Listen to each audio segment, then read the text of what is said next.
اب حالیہ حالات کو دیکھیں، یہ غزہ کا مسئلہ بن گیا، یہ مطلب اب تک کا نہیں ہے، یہ تو بہت پرانا ہے، قدیم ہے، عرصہ سے، مطلب یہ چند دہائیوں کا مسئلہ ہے لیکن اب ان دنوں میں ذرا شدت اختیار کر گیا، کبھی پہلے بھی ہو جاتا تھا، اب بھی ایسے ہے۔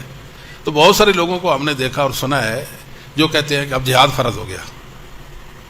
یہ جاہل لوگ ہیں اور جاہلوں کی دنیا میں رہتے ہیں، ان کو پتہ ہی نہیں جہاد ہوتا کیا ہے، جہاد کی عظمت کیا ہے، اور جہاد کتنی محتم بشان عبادت ہے، عظیم النظیر عمل ہے جہاد۔ بات بات پر جہاد فرض ہو گیا، بات بات پر جہاد فرض ہو گیا، بات بات پر جہاد فرض ہو گیا۔ جہاد کوئی مذاق ہے جی؟ میرا جی چاہے میں کہوں جہاں جہاد فرض ہو گیا فرض ہو جائے گا جہاد، ایسے یعنی کیسی بات ہے؟ اس کے پیچھے علم ہے ہی نہیں، اس کے پیچھے کوئی علمی دیانت نہیں ہے، محض جذبات ہیں اور جہالت ہے۔ تو جہالت ہم نے کام دکھایا، ہر کوئی مفتی بنا ہوا ہے یہاں، ہر کوئی مفتی ہے، اور وہ فتویٰ کی فا سے بھی واقف نہیں ہے اور علم کی عین سے بھی واقف نہیں ہے، مگر بڑے بڑے فتوے دیتے ہیں، بڑے بڑے وہ باتیں کرتے ہیں جی۔ ہم کوئی جہاد کے منکر نہیں ہیں، جہاد تو دین کی سربلندی کا عمل ہے، اس میں کوئی دوسری رائے نہیں ہے، مگر بات بات پر جہاد کی بات کرنا، فتویٰ دینا، یہ اہل علم کو زیبہ ہی نہیں دیتا، اہل علم کو یہ زیبہ نہیں دیتا۔ دیکھیں محدثین ائمہ دین کا بھی دور تھا، ان کا بھی زمانہ تھا، علم میں وہ گہرے تھے، فائق تھے علم میں، تقوی میں بھی اور بے تکلفی میں بھی۔ بے تکلفی سے مراد یہ ہے کہ جس طرح ہمارے ہاں نظریات ہیں، میں اس نظریے سے جڑا ہوں، اس نظریے سے جڑے ہیں، اس سے جڑے ہیں، جب میرے نظریے کے خلاف بات آئے گی تو میں جذبات میں آ جاؤں گا، میرے جذبات ابھریں گے۔ محدثین میں ایسی کوئی بات نہیں تھی، وہ جذبات پر قابو رکھنے والے لوگ تھے، کیونکہ وہ علی وجہ البصیرۃ دین کو سمجھنے والے تھے، اور ان کے ماننے والے بھی جذبات والے نہیں ہوتے۔ اب ہم سوچتے ہیں، دیکھتے ہیں کہ یہ غزہ کا جو مسئلہ ہے جی، اس میں جہاد کا کیا عمل دخل ہے جی؟ دو ملکوں کی لڑائی ہے اور زمین کا کوئی جھگڑا ہے، ٹھیک ہے، اس سے زیادہ تو کچھ نہیں ہے، ایک ظالم ہے ایک مظلوم ہے، بس اتنی سی بات ہے۔ کبھی ایک ظالم بنتا ہے دوسرا مظلوم، کبھی دوسرا بھی ظالم بن جاتا ہے۔ ابھی ہم نے دیکھا کہ پہل تو انہوں نے کی نا، حماس والوں نے۔ اب سوچنے کی بات یہ ہے کہ وہ تو نہتے لوگ ہیں، غریب لوگ ہیں نا، ان کو اتنا اسلحہ کہاں سے آ گیا کہ انہوں نے اٹھایا اور اسرائیل پر پھینک دیا؟ اتنی بھی سمجھ ہمارے اندر نہیں ہے کہ آخر ان کو اسلحہ فراہم کرنے والا کون ہے؟ ایک گولی بھی میں نہیں خرید سکتا، میرے لیے مشکل ہے، اور وہ پتہ کتنے کتنے میزائل ان پہ داغ دیتے ہیں، کہاں سے ہے؟ سوچنے کی بات ہے نا۔ دوسری بات یہ ہے کہ جب انہوں نے یہ کارروائی کی تھی، پہل کی تھی، تو مسلمانوں نے یا انسانوں نے کو یہ نہیں کہا کہ آپ نے غلطی کی، ایک پاورفل مخالف دشمن پر آپ نے حملہ کیا، اب ہماری خیر نہیں ہے۔ اس وقت سارے کوجتے تھے، خوش ہوتے تھے کہ ہمارے دیکھو جی بڑی کارروائی مجاہدین کر رہے ہیں۔ مجاہدین کہاں ہیں؟ یہ سب رافضی شیعہ ہیں۔ حماس سنیوں نے اگرچہ کھڑی کی تھی، مگر بعد میں یہ شیعوں کے ہاتھ لگ گئی ہے، روافض کے، اور حزب اللہ تو ہے ہی شیعہ اور روافض کی جماعت ہے نا۔ تو سنی نام نہاد ہوش ہے ہی نہیں ان کے اندر۔ اب وہ بھی یہ چاہتے ہیں کہ ادھر کوئی لڑائی ہو جائے، قادیانی بھی یہ چاہتے ہیں کہ یہاں لڑائی ہونی چاہیے، یہ آپ کو پتہ ہے جی، آپ کے علم میں ہے۔ افسوس کھائیں گے، افسوس دلائیں گے، او بڑا ظلم ہو گیا، بڑا ظلم ہو گیا، ہمیں اپنے بھائیوں کی مدد کرنی چاہیے، یہ کرنی چاہیے، وہ کرنی چاہیے۔ بھائی ٹھیک ہے، مدد تو کرنی چاہیے، مدد کی کوئی بہتر اور آسان صورت نکال لینی چاہیے۔ وہ سفارتی تعلقات ہوتے ہیں، مسلم ممالک کے جو سربراہان ہیں انہیں چاہیے کہ وہ کوئی اکٹھ کرے دنیا میں اور اس سے کوئی بات چیت کرے۔ دیکھیں اب دنیا میں بڑی تبدیلی واقع ہو گئی ہے، ہر بات میں جہاد کے نام پر یہ سلسلہ کرنا یہ مناسب نہیں ہوتا۔ جہاد پھر میں عرض کروں، جہاد تو قیامت کی صبح تک رہے گا، الجہاد ماضٍ الی یوم القیامہ، یہ اہل السنہ والجماعت کہتے ہیں۔ قادیانی کہتے ہیں کہ جہاد ختم ہو گیا ہے۔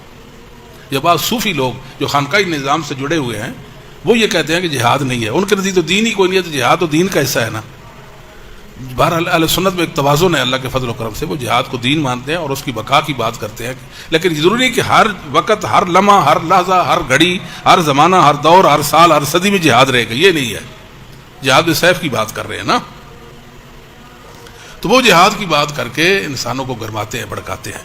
اور دوسری بات یہ ہے کہ ہمارا جو مشرک ہیں، پلید قسم کے لوگ ہیں، بدعتی، ظالم، مقلد، جاہل، نا انصاف، متففین، ضالین، منحرفین ہیں، وہ بھی جہاد کو فرض قرار دے رہے ہیں۔ بھلے کوئی مشرک بھی جہاد کو فرض قرار دے سکتا ہے، وہ کیسا جہاد ہوگا جس کو مشرک کہتا ہے جہاں جہاد فرض ہے؟ اہل علم تو یہ بات نہیں کر رہے نا، اہل علم تو خاموش ہے۔ بعض جاہل ہیں، بعض تحریکوں اور تنظیموں کا حصہ بن چکے ہیں، وہ چاہتے یہ ہیں کہ اس طرح کا کوئی سلسلہ ہوتا رہ جائے، تو چلو وہ جہاد کی بات کرتے ہیں۔ بھئی آپ کے پاس تو وہ سسٹم اور نظام ہی نہیں ہے جس کے تحت مسلمان جہاد کریں گے، وہ آپ کے پاس تو نظام ہی نہیں ہے نا۔ آپ کا کوئی شرعی امیر ہے، کوئی خلیفہ ہے ایسا کہ جو اسلامی حوالے سے اس طرح کی وہ کوشش کرے، نہیں، وہ تو ہے ہی نہیں ہے۔ اگر موجودہ حکمرانوں کو دیکھیں تو موجودہ حکمرانوں سے متعلق تو جہاد ہے نہیں، ان کو کیا لگے جہاد سے، یہ تو دنیا کے بندے ہیں، دیکھو دنیا کے بندے ہیں، ان سے آپ کہتے ہیں آپ دین کا کوئی کام کرے، وہ کیسے کریں گے؟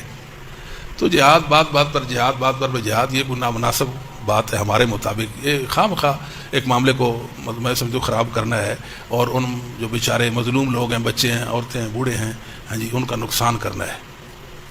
اصل اس کا حل تو سفارتی حوالے سے ہے کہ مسلمانوں کو کوئی سفارتی کوشش کر لینی چاہیے۔ میں سمجھتا ہوں انشاءاللہ ایسی کوئی منظم اور مربوط کوشش ہو تو ضرور بھی ضرور ہم ان کے پرسان حال بان سکتے ہیں، اس کے علاوہ کوئی اور راستہ نہیں ہے۔ بعض کو ہم نے سنا جذباتی لوگ ہوتے ہیں کہ ان پر ظلم ہو رہا ہے، جہاد فرض ہو گیا، ہمیں جانے دیں، ہمیں مت روکے، ہمیں اجازت دے دیں، جہاز بھریں، ادھر لے جائیں لوگوں کو، یہ نمازوں کا کیا فائدہ، ہماری کون سی نمازیں ہیں، ہماری کون سی زکوٰۃ ہے؟ اس کا مطلب ہم جو نمازیں پڑھ رہے ہیں یہ نمازیں ہیں ہی نہیں، ہم جو زکوٰۃ دے رہے ہیں یہ زکوٰۃ ہی نہیں ہے۔ یہ بھی گمراہی والی فکر ہے، اس کے پیچھے کوئی حقیقت بھی نہیں ہے۔ مسلمان اس طرح کی تو بات کرتے نہیں، اہل سنت والجماعت مراد ہے مسلمانوں سے، وہ اس طرح کی بات نہیں کرتے۔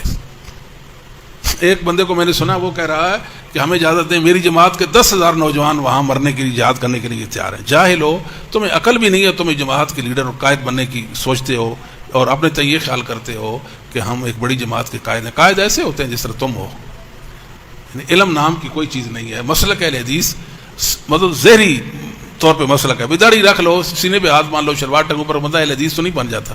اہل حدیث تو عقیدے کا نام ہے، اور عقیدہ وہ جو اسلاف امت کے پاس تھا وہ لے آؤ، ٹھیک ہے اہل حدیث، ورنہ ہم آپ کو اہل حدیث کو مانے جی۔ کئی تو کہہ رہے ہیں جی کہ فلاں صاحب جو ہے نا ہمارا فلاں ادارہ اعلان کر دے۔ ایک صاحب کو میں نے سنا کہ ہماری ایئر فورس کو چاہیے، ایئر فورس کیا کرے جی؟ یعنی ان کے دماغ خراب ہو گیا نا، لوگوں کے جذبات سے کھیلنا ہے، اور وہ کچھ بھی نہیں ہے، بس وہ جو 1.5 ان کی مسجد بنائی ہوئی ہے نا اس کو قائم رکھنا ہے۔ کئی سیاسی جماعتیں بھی بڑی فعال نظر آتی ہیں، مذہبی جماعتیں بھی فعال نظر آتی ہیں۔ پاکستان میں پروپیگنڈا چلتا ہے، یہاں سازشیں چلتی ہیں، یہاں رولے دولے جو ہوتے ہیں، شور شرابہ جو آپ کو زندگی دیتے ہیں۔ کئی مذہبی تنظیمیں، کئی سیاسی تنظیمیں جب اس طرح کے کوئی حادثات ہوتے ہیں، حوادثات پیش ہوتے ہیں، وہ خوش ہوتے ہیں۔ اب ہمیں اپنے وجود کا احساس دلانے کا وقت آ گیا، ہم باور کرائیں گے ہم بھی ہوتے ہیں، ورنہ تو ہمارا وجود ہی مٹ جائے گا، ہمارا کوئی کرتوت نہیں، ہمارا کوئی کام نہیں، گل نہیں، بات نہیں۔ ویسے ہی بات ٹھیک ہے، اب کیا فائدہ ہوگا ہمیں فائدہ یہ ہوگا کہ ہم جناب سامنے آئیں گے، ٹھیک ہے، لو جی بڑی جہاد کی بڑی بات کر رہے ہیں، جہاد کی بات کر رہے ہیں، مساجد کے اندر شور و غہ ہے، چوکوں چوراہوں پہ جناب ریلیاں نکالیں گے غزہ کے حق میں، اچھا جی فلسطین یا اپنے مظلوم بھائیوں کے حق میں، اقصیٰ کے حق میں، القدس کے حق میں ریلیاں نکالیں گے۔ تمہاری ریلیاں نکالنے سے کیا ہوگا؟ یہ کوئی کوشش ہے تمہاری؟ وہ مر پٹ رہے ہیں بیچارے، مظلوم ہیں، ختم ہو رہے ہیں، اور تمہیں یہاں اپنی سیاست چمکانے کی پڑی ہوئی۔ تم یہ سمجھتے ہو کہ شاید یہاں ہمارے شور شرابے سے ان پہ کچھ اثر پڑا۔ اثر ابھی تک تو نہیں پڑا، یا تو بتاؤ نا، ابھی آپ نے کوشش کی تو ان پہ اثر پڑ گیا؟ اثر تو نہیں پڑا ان پر، بالکل بھی نہیں، اور پڑ بھی نہیں سکتا۔ پورا ملک بھی نکلا ہے ہمارا، ریلیاں نکالیں، جلسے نکالیں، توڑ پھوڑ کریں، شور و غوغا کریں، بیان بازی کریں، کیا حاصل اس کا؟ میڈیا کا دور ہے، ہر بندے کی کوشش ہے کہ چلے میرا جو چینل ہے اس میں تھوڑی سی چمک آ جائے، میری ریٹنگ بڑھ جائے، یہ ہو جائے، وہ ہو جائے، بس ایسے جھوٹ چلتا ہے دنیا میں۔ سچائی تو یہاں چل ہی نہیں سکتی، حقیقت نہیں چل سکتی، توازن اور اعتدال یہاں نہیں چل سکتا۔ یہاں جذبات چلتے ہیں، عدم توازن چلتا ہے، یہاں بھیڑ اور رش چلتا ہے۔ تو لہذا مسلمانوں کو سوچنا چاہیے، اس پہ غور کرنا چاہیے کہ ہم اپنے بھائیوں کی کیا مدد کر سکتے ہیں۔ تو حدیث ہیں، ہم تو نظریے والے لوگ ہیں، ہمارا خاص ایک عقیدہ اور منہج ہے، ہم اپنے منہج پر ہیں۔ ہمارا منہج یہ نہیں ہے کہ ہر ایک کا کوئی ہمارے منہج سے متفق ہو جائے کہ ہر ایک کا منہج ہے، یہ تو خاص لوگوں کا منہج ہوتا ہے، یہ ان خاص لوگوں کا یہ منہج ہے، ہر ایک کا یہ منہج ہی نہیں ہے۔ اب وہی لوگ ہاں جی سسکیاں لے رہے بیچارے، ہم مجاہدین ہیں جی، ہاں جی وہ ہمارا فلاں امیر المجاہدین ہوتا ہے جی، ہم یہ ہیں ہم وہ ہیں۔ تم کون سے جہاد کر بیٹھے تم؟ ہاں جی جاہلوں کے تم بڑے مجاہد ہو نا، اہل علم کی نظر میں تم کون سے مجاہد ہو؟ غلط بات غلط ہوتی ہے، علم والوں کو چاہیے غلطی کو غلطی ثابت کر دیں اور درست بات کو درست ثابت کر دیں۔ یہ آپ روس کے احوال دیکھتے ہیں کہ افغانستان پر جب جی امریکہ نے کوشش کی کہ روس کو پارا پارا کر ٹکڑے ٹکڑے کر دیے جائے، تو یہاں کچھ مولانا حضرات کی مدد سے پوڑ لی گئی کہ تم ایسا کرو کہ یہاں جہاد کو فرض قرار دو۔ لو جی اندھا وار لوگ ٹوٹے، جہاد ہو رہا ہے جہاد ہو رہا ہے۔ افغانستان میں کون سا جہاد ہونا تھا بھائی؟ وہاں تو اب بھی حکومت بدعتیوں اور ظالموں کی، اللہ کے دین کے دشمنوں کی ہے، علم و عقل کے دشمنوں کی ہے۔ وہ کوئی انسان ہے وہ جو اہل حق کو قتل کرتے اور ان کو مارتے ہیں؟ آپ کو معلوم ہے جی، ہم کہیں کہ انہوں نے جہاد کی اور جہاد کی برکت سے ان کو حکومت حاصل ہوگی، حکومت تو کافروں کو بھی حاصل ہے، یہ تو کوئی بات ہی نہ ہوئی نا۔ جذبات ہے. بعض عرب ہیں، عربوں میں اس حوالے سے بہت زیادہ بڑا فتنہ ہے. برصغیر میں عربوں کے مقابلے میں عشر شیر فتنہ بھی نہیں ہے. وہ تکفیر کا فتنہ ہے، اتنا شدید فتنہ ہے عربوں کے اندر، میں اور آپ اس کو تصور بھی نہیں کر سکتے. اور فتنہ تکفیر اتنا بگاڑ والا ہے، انسانوں کو انسان ہی نہیں رہنے دیتا. میں آپ کو بتاؤں، ایک دفعہ میں پاک پتن گیا، وہاں کچھ لوگوں نے مجھے دعوت دی، آپ آئے ہمارے پاس. میں وہاں پہنچا، انہوں نے کیا کیا کہ وہاں ایک بکرا ذبح کیا. 4 لوگ وہ تھے اور ایک میں تھا. کتنے ہو گئے؟ 5 بندے تھے. بکرا ذبح کیا، خود ایک بندے نے بکرا ذبح کیا، اس کی کھال اتاری، اس کا گوشت تیار کیا، تو بہت لذیذ گوشت تیار ہو گیا. اب میں بیٹھا اور 4 وہ بیٹھے ہیں، اور ایک پرات میں انہوں نے گوشت لایا، جو پکا ہوا گوشت تھا وہ ایک پرات میں لایا. لو جی، میں نے بسم اللہ پڑھی، روٹی لقمہ لیا، تو میں نے تو کھانا شروع کر دیا. وہ جو 4 بیٹھے تھے نا، ان میں سے 3 سائڈ پہ ہو گئے. میں نے کہا بھی آپ کو کیا ہوا؟ ان کے دماغ میں یہ بات کی بھائی جس نے اس وقت جانور ذبح کیا تھا، پتہ نہیں اس وقت وہ مسلمان بھی تھا کہ نہیں. اپنے ساتھی پر بد اعتمادی اور بد عقیدگی آ گئی. بات سمجھ آئی ہے؟ وہ سائڈ پہ ہو گئے، اور جو جس نے ذبح کیا تھا وہ میرے ساتھ بیٹھا رہا. اب اس نے لقمہ توڑا، لقمہ کھانے اس نے ایسے اٹھایا تو اس نے گرا دیا. میں نے کہا بھائی آپ کو کیا ہوا، آپ تو کھائیں. تو اس نے کہا کہ مجھے آپ پلیز مجبور نہ کریں. اس کے دماغ میں یہ بات چلی گئی کہ جس وقت میں نے یہ جانور ذبح کیا تھا، شاید اس وقت میں مسلمان بھی تھا کہ نہیں. بس یہ ایک دیگ کا چاول آپ کو چکھا دیا، باقی دیگ کا آپ اندازہ. تکفیر اتنا بڑا فتنہ ہوتا ہے. ان کو بسا اوقات تکفیر والوں کو اگلے لمحے کی خبر، کئی لوگ مجھ سے پوچھتے ہیں کہ میرے دماغ میں بات جاتی ہے کہ میری بیوی بنی بیوی ہے کہ نہیں. اپنی بیوی پر شک کرتے ہیں کہ میری بیوی ہے کہ نہیں، اپنی اولاد پر شک کرتے ہیں پتہ نہیں اب میری حقیقی اور میری یہ اولاد ہے، ہو سکتا ہے ناحق اولاد ہو میری. نہ کسی کا دین مانتے ہیں، نہ کسی کا ایمان مانتے ہیں، نہ کسی کا اخلاق مانتے ہیں، بالکل پاگل دیوانے ہو جاتے ہیں. یہ بڑا برا فتنہ ہوتا ہے تکفیر کا. مسلمانوں کو قتل کرنا، ان کو مارنا تو مسئلہ ہی نہیں ہے. دنیا میں بڑے بڑے فسادات، قتل و غارت ہوتی ہے، انسانوں کو گاجر مولی طرح جو کاٹا جاتا ہے، اس کے پیچھے تکفیر کا فتنہ ہوتا ہے. ورنہ ایک انسان کو کیسے مارتا ہے بتائیں جی؟ اس کے اندر حیوانیت اور بہیمانہ فکر کیسے آ جاتی ہے؟ تکفیر کی وجہ سے آتی ہے. انسانوں کو ذبح کرنا، وہ بہت فخر محسوس کرتے ہیں، وہ سمجھتے ہیں کہ یہ تو ہم اہل جنت کا کام کر رہا ہے، ہمیں جنت ملے گی. یہ نہیں صرف ظالموں، یہ بھی تو اللہ اور رسول کو ہی ماننے والے ہیں نا. تو اس کے پیچھے کیا ہوتا ہے؟ فتنہ گری، تکفیر کا فتنہ ہوتا ہے. تو اب اس وقت مسلمانوں کے جذبات کے ساتھ کھیلا جا رہا ہے، جذبات کے ساتھ کھیلا جا رہا ہے. ملا کی جہالت ہے، فساد کرو، اپنے ملک میں بدامنی لاؤ، بس بات اتنی سی ہے. حالانکہ ہم خود کسی بھی سلسلے کے متحمل نہیں ہیں. حالیہ آپ کو پتہ ہے کہ کوئٹہ میں جو ٹرین کا ایک حادثہ پیش آیا ہے، یعنی یہ ایسا حادثہ ہے کہ جو انسانوں کے دماغ پر اس نے ایک اثر چھوڑا ہے. ایک مدت تک وہ اثر باقی رہ جائے گا. بھائی انسانوں کو، اور ہم سوچ رہے ہیں جہاد کی بات کرتے ہیں، جہاد کرنے والے ایسے ہوتے ہیں جو مشرک ہیں، پلید ہیں، غیر اللہ کی عبادت کرتے ہیں، غیر اللہ کے اڈے عبادت کر رکھے ہیں، غیر اللہ کی پکار کرتے ہیں، یا علی مدد کے نعرے لگا، علی کو پکارتے ہیں مدد کے لیے، وہ جہاد کریں گے. اور مشرک کا کون سا جہاد ہوتا ہے؟ بدتی کا کون سا؟ بے نمازی کا کون سا؟ بے دین اور ملحد کا کون ہے؟ جس کی سوچ ہی اچھی نہیں ہے. آپ کی آرمی کے اندر سارے مسلمان مومنین کی فوج ہے، یہاں تو قادیانی بھی ہیں آپ کی فوج کے اندر، اللہ اور رسول کے دشمن نہیں ہے، موجود ہے. یہ کیا جہاد بیچارے کریں گے؟ جہاد کی تو بات ہی نہ کرو نا. جہاد صرف اور صرف، اگر جس کو جہاد شرعی کہتے ہیں، پہلے کیا اور بعد قیامت تک بھی کریں گے، صرف اور صرف اہل حدیث کریں، جو صحیح العقیدہ اور منہجی لوگ ہوں گے وہ کریں گے. اہل حدیثوں میں بھی 2 نمبر لوگ ہوتے ہیں، یہ بھی یاد رکھو. برائے نام نے اہل حدیث جن کو ہم کہتے ہیں، جن کا کوئی عقیدہ اور عمل نہیں، نلی ٹٹائی جن کا کوئی نہیں ہوتا. انہوں نے کون سا جہاد کرنا بیچاروں نے؟ جی مر جائیں گے، وہ تو الگ ایشو ہے. لیکن جہاد جو شریعت کی نظر میں جو جہاد کی تعبیر ہے وہ ان کے پاس نہیں ہے. اور شرعی جہاد جب بھی ہوگا وہ گولی کے ساتھ نہیں ہوگا. یہ بھی ایک نقطے کی بات یاد رکھو. ٹینک یا میزائلوں کی جنگ نہیں ہوگی، یا ایٹم کی جنگ نہیں ہوگی. شرعی جو جہاد ہے وہ نہیں ہوگا ایسے. جب شرعی جہاد ہوا اور ہوگا وہ تلوار اور نیزے کی بنیاد پہ ہوگا. تلوار اور نیزے، گھوڑوں پہ ہوگا. نبی کریم صلی اللہ علیہ وسلم نے فرمایا کہ گھوڑوں کی پیشانیوں پر قیامت تک کے لیے خیر نتھی کر دی، جوڑ دی گئی ہے. کیوں اتنی فضیلت آئی؟ کیا فرمایا؟ اشارہ کس طرف جاتا ہے؟ آپ کو معلوم ہے کہ عیسیٰ علیہ الصلوۃ والسلام سے پہلے مہدی دنیا میں آئیں گے، علی منہاج النبوہ. دنیا میں زمین پر وہ ایک خیر عام ہو جائے گی. پھر عیسیٰ علیہ الصلوۃ والسلام آئیں گے جو اللہ کے سچے نبی ہیں، آسمانوں پر زندہ ہیں، اللہ کے دین کو غالب کرنے کے لیے آئیں گے. ہر طرف دین ہی دین ہوگا، کفر مٹ جائے گا. یہودی درخت کے پیچھے بھی ہوں گے، نہ کسی پتھر کے پیچھے بھی ہوگا. پتھر بولے گا، درخت بولے گا میرے پیچھے یہودی چھپا ہوا، اس کو قتل کرو. ایسے حالات ہوں گے، آپ اندازہ لگا لیں. کسی عقل مانتی ہے؟ کسی کی سمجھ میں یہ بات آتی ہے؟ دجال کے ساتھی ہوں گے یہودی، 70,000 یہودی تو اس کی فورس میں ہوں گے کم سے کم، زیادتی کی کوئی لمٹ نہیں ذکر ہوئی، کم سے کم کوئی ہے. اور آپ کو معلوم ہے وہ یہودی کہاں کے ہوں گے؟ اور صحیح مسلم کی حدیث پڑھے، نبی پاک صلی اللہ علیہ وسلم میں اصفہان کی یہودی، اصفہان کے 70,000 یہودی اصفہان کے ہوں گے. اصفہان کہاں ہے جی؟ پتہ کسی کو؟ جی ہاں جی، ایران میں ہے. یہودیت وہاں پل رہی ہے جو مسلمانوں کے مقابلے میں آئے گی، اور عیسیٰ علیہ السلام اللہ کے سچے نبی اور مہدی کے مقابلے میں آئے گی، اور وہ ان کو قتل کریں گے. اب جو دنیا میں ہے یہ یہودی نہیں ہے، ویسے نام کے یہودی رہ گئے نا. اب یہ اسرائیل والے یا امریکہ والے دوسری یہودی تو نہیں، یہ تو دہری ہیں. یہودی وہ ہوتا ہے جو اللہ کو مانے، اس کائنات کا خالق اللہ ہے. کوئی مانتے ہیں یہ؟ پتہ نہیں آپ کی معلومات میں ہوگا، میرے علم میں ایسا نہیں ہے کچھ، شاید چند لوگ ہوں گے، اللہ عالم، اللہ کو پتہ ہے.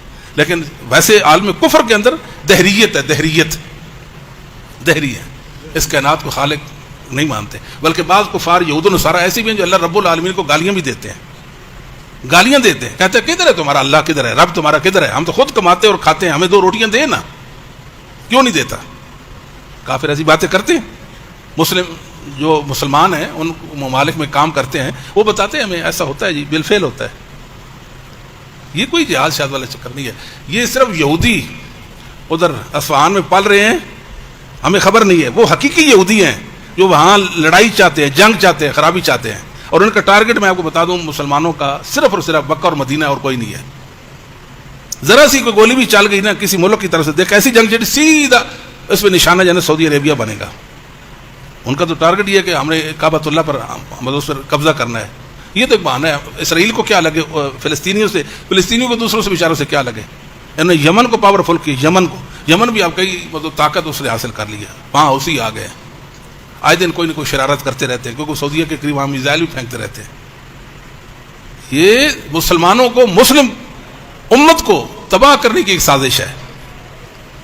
اب یہ کہتے ہیں جی وہ آنکھیں دکھا دیتا ہے کبھی کبھی ایران کو کیا لگے؟ ایران تو چاہتا ہے جنگ ہو، اور ایسی جنگ ہو کہ ہم وہاں فوراً پہنچے. وہ تیاری میں بیٹھے ہوئے ہیں. ان کا جھگڑا فلسطینیوں، صرف ان کو ایک ایشو بنانا ہے، ایک مورا بنانا ہے، مورا. بات سمجھائی؟ ان کو اسلحہ بھی دیتے ہیں، ان کو سٹرانگ بھی کرتے ہیں، اور ان کی جو فورسز ہیں وہاں انہوں نے فورسز قائم کی ہیں، ہاں جی، اور ان کو وہ تقویت دیتے ہیں. تو مسلمان اس بات کو سمجھتے نہیں ہیں. یہاں گلے پھاڑ پھاڑ کر کہہ رہے ہیں جی کیا ہو گیا جی، ہم جہاد فرض ہو گیا. جہاد ایسے ہوتا ہے جاہل و ظالموں، جہاد کو بدنام کرتے پھرتے ہو. تم جہاد کرو، وہ جہاد ہوتا ہے. کوئی دوسرا کہ جہاد نہیں ہے تو وہ پھر متون ہو جائے گا، اس پہ فتوے لگیں گے یہ فلاں ایسا اور ایسا ہے، اس کو جی دیکھو جہاد سے ایسا ہے. خود گھر بیٹھے ہو جہاد فرض ہو گیا. جس بات میں کھیل رہے ہیں، جو کام کرنے کا وہ کر ہی نہیں رہے مسلمان، جو کرنے کا وہ کر ہی نہیں. سفارتی حوالے سے کوئی کوشش ہی نہیں ہے. پھر ایک اور بڑی خرابی اور بگاڑ ہے، بائیکاٹ کرو جی. ان کا اقتصادی جو ہے نا، ان کا بائیکاٹ ہونا چاہیے، اقتصادی بائیکاٹ ہونا چاہیے. ان کی پروڈکٹس نہ لیں. بھائی اسرائیل کی پاکستان میں کتنی پروڈکٹس ہیں؟ مجھ جیسا پینڈو بندہ یہ سمجھتا ہے کہ اسرائیل کی پاکستان میں کوئی پروڈکٹس نہیں ہو سکتی. اللہ ماشاء اللہ کوئی ایسی ہوگا، مجھے نہیں، کوئی ایک دو کا ہو سکتی ہے. دیکھیں پاکستان نے ابھی تک تو اسرائیل کو تسلیم بھی نہیں کیا، سفارتی تعلقات ہی نہیں ہے. ان کی کمپنی کس طرح ادھر آ سکتی ہے؟ سوچنے کی بات ہے نا. اب کوک کے حوالے سے کہتے ہیں جی کوک ہے، فلاں ہے جی. ہاں جی، ہم نے بعض جگہوں پہ دیکھا ہے وہ کوک کو کھول کر ایسے باہر ہیں. یعنی ہم ان کے ہمدرد ہیں. ہمدرد نہیں، یہ اپنے ملک کی سازشیں ہو رہی ہیں. یہاں ملک کے اندر برے لوگ بھی پلتے ہیں. یہاں تو قادیانی ہیں جو کہتے ہیں اس ملک کے ٹکڑے ہو جائیں، یہاں خون خرابہ ہو، امن نام کی یہاں چیز کو نہ رہ جائے، یہاں لوگوں کے کاروبار تباہ و برباد ہو جائیں، یہاں کی معیشت تباہ ہو جائے، یہاں لوگ دست و گربیاں ہو جائیں. ان کی کوشش ہے اول آخر. ایک بندے نے سازش کی، 2-3 نے 10 مسلمان نام نہاد ان کے پیچھے لگ جائیں گے، اپنوں کا نقصان کریں گے. KFC کو ختم کرو جی. KFC ختم ہونے سے کیا وہ آپ کا اسرائیل جائے وہ کمزور پڑے اقتصادی طور پر؟ اور یہ کیا طریقہ ہے؟ عقل والے ایسے کرتے ہیں. میں نے دیکھا وہ بنگلہ دیش میں اس پہ پتھراؤ کر رہے ہیں، توڑ پھوڑ کر رہے ہیں. بھائی فرنچائز ہے نا، مطلب کسی مسلمان نے کچھ پیسہ صرف کر کے ادھر جس سے کیا ہوگا نا، ایسے نہیں ہے جی. لیکن ہم بے وقوف بنے ہوئے ہیں، جذبات میں ہیں. جذبات، نہ نماز ہے، نہ روزہ ہے، نہ عقل ہے، نہ سمجھ ہے، نہ عقیدہ ہے، نہ ہمارے پاس طہارت اور پاکیزگی ہے. کچھ بھی نہیں ہے. نہ ننگے دڑنگے مسلمان ہیں ہمارے پاس. کیا ہے؟ کچھ بھی نہیں ہے. ایمانی کیفیت ہماری کیا ہے جی؟ آپ دیکھیں گنڈے اور بدماش ہیں کئی لوگ، ہاں جی، وہ توڑ پھوڑ کر رہے ہیں، KFC کو توڑ رہے ہیں، نقصان کر رہے ہیں ہمارے اپنے ملک کے اندر. پھر دیکھا بھی وہاں کے لوگ توڑے، ہم کیوں نہ توڑے؟ ٹھیک ہے. دیکھیں بڑی خرابیاں ہیں, اس بات کو سمجھیں. یہ ملا کی بے وقوفی ہے. بخاری کی روایت پیش کرتے ہیں کہ نبی پاک صلی اللہ علیہ وسلم کے زمانے میں ایسے وہ گندم کا وہ سلسلہ ہو گیا تھا. چھوڑ دیں ان باتوں کا, وہ دور نہیں ہے اب. یہ اقتصادی حوالے سے آپ اگر کہیں مطلب رک سکتے ہیں نا, اگر آپ کو پتہ چل گیا کہ یہ قادیانی ہے, مرتد کافر ہے, ان کی کوئی پروڈکٹس آپ استعمال نہیں کر سکتے. بس ان کے علاوہ کافر کی ہو, یہودی کو, نصرانی کو, آپ ان کی چیز استعمال کریں.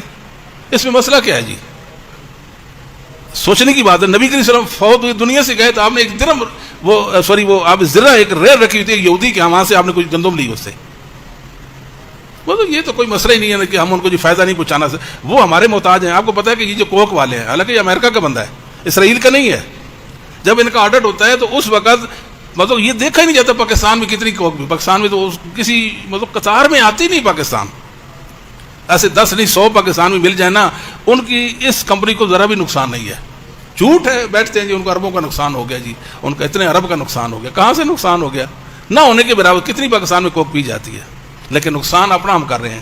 بھائی ایک مسلمان بندے کی دکان کو کھاڑ کر ہم بہر بہا دیں گے, یہ کوئی طریقہ کار ہے جی؟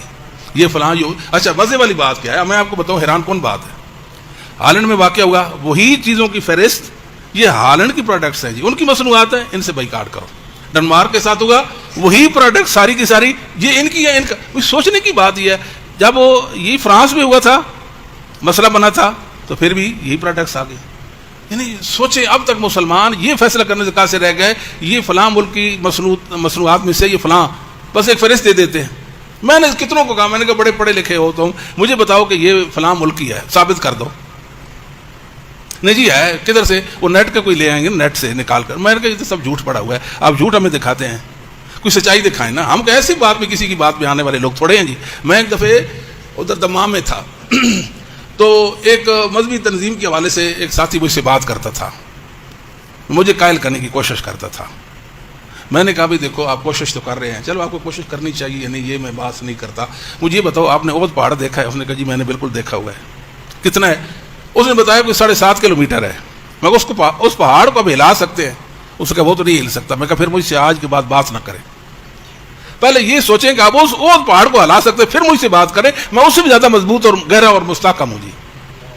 ہم ہر بندے کا تاثر لے لیں, ہمیں کوئی قائل کر لے, ہم جیسا بے وقوف کون ہوگا پھر؟ بھائی ٹھیک ہے, ہم بھی میں کہتا ہوں اگر بالفرض میں جو آج فہرست پیش کی جاتی ہے نا, فہرست پیش کی جاتی ہے, یہ اسرائیل کی بھی ہو, ثابت بھی ہو جائے, تو پھر بھی ان کی مصنوعات کی مطلب ہمیں کوئی فائدہ نہیں ہے, اپنا نقصان کر دیں گے. دوسرا یہ ہوتا ہے, مثال کے طور میں نے لیز نکالی ہے, ٹھیک ہے جی. اب میری کوشش کیا ہوگی کہ جو کمپنی ہے لیز والوں کی, مطلب کیا ان کو کہتے ہیں, وہ پاپڑوں کو کیا کہتے ہیں بھائی جو کھاتے ہیں؟ نہیں لیز تو نام ہے نا کمپنی کا, ہاں جی. تو وہ میں یہ کہوں گا بھائی اس کو فلاب کرنا, اس کو پیچھے جانا چاہیے. لیز والوں پر پہلے کیا تھا, اس میں جی پتہ نہیں کیا کوئی بڑی مضر چیز ہوتی ہے, خنزیر کی جو چربی ملا دیتے ہیں. 3-4 مہینوں کو کیسوں میں دھکیلتے رہ گئے. وہ مفتیان کی وہاں ٹیم گئی, ٹیم نے جائزہ لیا, نہیں یہ تو حلال ہے جی, اس میں تو ایسی ویسی کوئی بات نہیں. پہلے تو ان کو اس حوالے سے پریشان کیا, اب کہتے ہیں جی وہ اسرائیل کا ہے, فلاں جو پیٹرول ہے وہ فلاں ملک کا ہے جی, آپ ان سے کریں, وہ بائیکاٹ کر دیں. عجیب لوگ ہیں, عجیب مزاج ہے. اللہ تعالیٰ ہمیں اس طرح کے شر پسندوں سے اور ان کے شر سے اللہ تعالیٰ ہمیں بچائے. ہم بکھرے ہوئے لوگ ہیں, جس طرح ہمیں کوئی لگاتا ہے اس طرح لگ جاتا ہے. تاثر لینے والے لوگ ہیں, حقیقت کے ساتھ ہمارا کوئی تعلق نہیں ہے.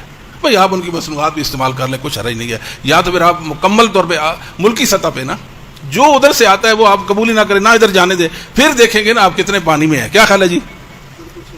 سفر تو کرتے ہیں, وہاں جانے کو پسند کرتے ہیں. آپ میں سے کوئی ہے ایسا جو کہے جو امریکہ نہیں جانا چاہتا, میں نہیں جاؤں گا؟ کوئی کہتا ہے جی مجھے اور آپ کو کوئی کہے آپ جانا چاہتے ہیں؟ ہم کہ کیوں نہیں جی, نماز تو ہم ادھر قضا کر لیں گے مگر ہمیں جانا چاہیے. ویسے یہ جھوٹے موٹے ہیں, منافق بنے ہوئے ہیں. ہمارا یہ خیال ہے شاید ہم نے مرنا ہی نہیں ہے. دوغلی پالیسیاں ہیں ہماری. اور اللہ کے دشمنوں کے متعلق عجیب سی ایک رائے رکھتے ہو, اور رکھنی جو اسلام نے کہا وہ رائے نہیں رکھتے ہو, ٹھیک ہے. اور اپنے ملک کے املاک کو اور اپنے ملک کے لوگوں کو نقصان پہنچا. آپ کو پتہ ہے یہاں مذہبی فسادات ہوتے ہیں, لسانی اور صبائی فسادات ہوتے ہیں. یہاں قبائل کی لڑائیاں بھی ہیں. میری کسی کے ذاتی دشمنی ہے نا, وہ کیسے میں کروں گا, اس کا کاروبار تباہ کراؤں گا کیسے کہ یہ جی فلاں ملک کی مصنوعات ہیں لہذا ان کو تہس نہس کر دو. بھائی اس طرح بھی لوگ نقصان پہنچے. کوئی ضابطہ قانون, کوئی اخلاق, کیسے ہم جج کریں گے کہ یہ بندہ واقعی ہی مطلب کہ ایسے ہے؟ جب ایسے نہیں ہے تو ان کاموں میں نہ پڑیں. آپ کو استعمال لوگ کریں گے. نکلو بھائی نکلو, اپنے بھائیوں کے لیے نکلو, بڑا فرق پڑتا ہے، فرق بڑا پڑتا ہے، ان کی سیاست چمکتی ہے۔ اور پھر دوسری بات یہ ہے کہ یہ چندے جمع کر رہے ہیں، چندے جمع کر رہے ہیں، یہ پوری قوم کو کرپٹ بنا، اس قوم کے نوجوانوں کو کرپٹ بنا رہے ہیں۔ بھئی مجھے آپ اجازت دے دیں کہ وہ چندے جمع کریں، ہم جتنے بیٹھے ہیں سارے چندے جمع کرو، چندہ جمع کرو، کوئی آرڈر نہیں، کسے لیا، کیا لیا، کتنا لیا، کس نے دیا، کیا دیا، یہ تو ہے ہی نہیں۔ وہ لوگ مسجد کے گلے توڑ کے چلے جاتے ہیں، نہیں لے جاتے، اور ان کے لیے ہمیں کوئی پیسے ملیں گے تو شیطان ہمارا استاد ہے نا، وہ ہمیں پٹی پڑھانے والا ہے، مجھے کہے گا دیکھو آپ نے کوشش بھی تو کی ہے نا حضرت، ان بھائیوں کے لیے اگر 1 کروڑ جمع کر لیے، 20-25 لاکھ آپ بھی رکھ لیں تو کیا فرق پڑتا ہے، آپ نے بھی تو کوشش کیا کہ نہیں کیا جی۔ بھئی اس قوم کو کرپٹ نہ کرو اللہ کے لیے۔ ہاں ایک مسلمان حکمران کی یہ ذمہ داری بنتی ہے، اگر ایسا کچھ کرنا بھی ہے تو حکومتی سطح پہ ہونا چاہیے، کسی ضابطہ اخلاق کے تحت ہونی چاہیے۔ نوجوانوں کو آپ کرپشن میں ڈال رہے ہیں، ان کو بے روزگار کر رہے ہیں، ان کو غلط راستے پہ چلا رہے ہیں۔ بھئی اندھا دھند چندے کریں، کس نے لیا کوئی پتہ ہی نہیں ہے، چند لوگ بیٹھ جائیں چندہ ہمیں دیں، ادھر بیٹھ جائیں چندہ دیں، اور کہاں جمع کرانا ہے، کس کو دینا ہے، وہاں ان مستحقین تک پہنچے گا نہیں پہنچے گا، اس کا کوئی پتہ نہیں۔ اللہ تعالیٰ ہمیں سمجھنے کی توفیق دے۔ اقول قولی ھذا استغفر لی ولکم ولسائر المؤمنین والمؤمنات والمسلمین والمسلمات، اما بعد فإن خیر الحدیث کتاب اللہ وخیر الہدی ہدی محمد صلی اللہ علیہ وسلم وشر الامور محدثاتها وکل محدثۃ بدعہ وکل بدعۃ ضلالہ۔